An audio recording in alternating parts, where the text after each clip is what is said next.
కాబట్టి ఒక్కసారి మనం ఆలోచిద్దాం. కాకా గా గాయిన్యా అనండి అందరూ.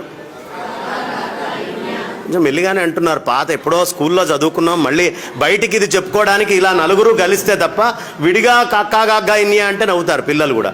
కాబట్టి ఇక్కడే చెప్పుకుందాం. కాకా గా గాయిన్యా. ఎక్కడి నుంచి వచ్చింది ఈ చప్పుడు?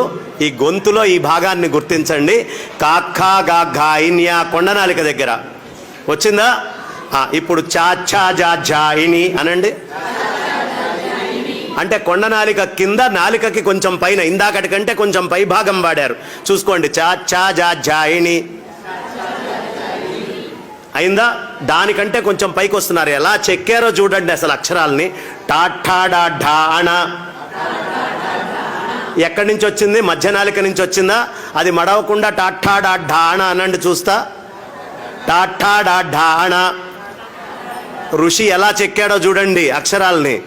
నెక్స్ట్ తాథా దా ధాన.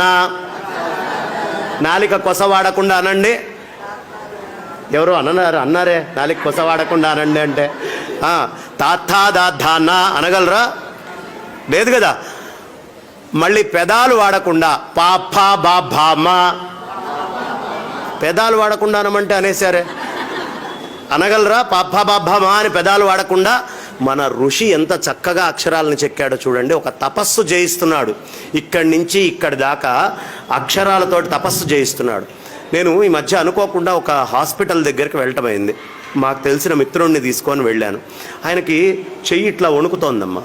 చెయ్యి వణుకుతోంది. వణుకుతుంటే డాక్టర్ కృష్ణ సుబ్రహ్మణ్యం గారిని ఇవాళ పాపం ఆయన ఇవాళ కూడా నేను కలవటం అయింది. ఆర్థోపెడిక్ ఆయన, న్యూరో ఆయన కూడా పక్కన కూర్చొని ఉన్నారు. ఏమండి చెయ్యి ఇలా వణుకుతోంది అన్నాడు. అంటే ఆయన మామూలుగా ఏదో టెస్ట్ చేయాలి కదా. ఆయన ఏమడిగాడంటే, ఏమండి దృష్టద్యుమ్నుడు దృష్టద్యుమ్నుడు దృష్టద్యుమ్నుడు అని ఆగకుండా 10 సార్లు అనండి అన్నాడు. ఈయన డాక్టరా వేదాంతే, మేం చెప్పాల్సిన ప్రవచనం ఏం చెప్తున్నాడు ఏంటి అని అనుమానం వచ్చింది. సరే ఈయన అంటున్నాడు, మాట రావట్లేదు.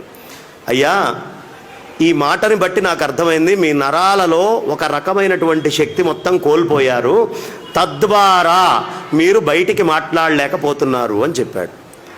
ఇప్పుడు చూడండి, ముసలివాళ్ళు అయ్యాక స్వరం ఇంత గట్టిగా కంఠం ఇలా ఉంటుందా? ఎందుకు? నరాలలో సత్తువ తగ్గితే నోట్లో మాటలో తేడా వస్తుంది. అంటే మాటకి నరాలకి తేడా ఉంది. పక్షవాతం వచ్చింది, మాటలో తేడా వస్తుందా? నరాలకి మాటకి చాలా సంబంధం ఉంది. నరాలకి మాటకి చాలా సంబంధం, చాలా దగ్గర సంబంధం ఉంది. ఇది మన ఋషులకి తెలుసు. అందుకనే చిన్న వయస్సు నుంచి మనతోటి రకరకాలైనటువంటి పద్యాలు, శ్లోకాలు, అక్షరాలు.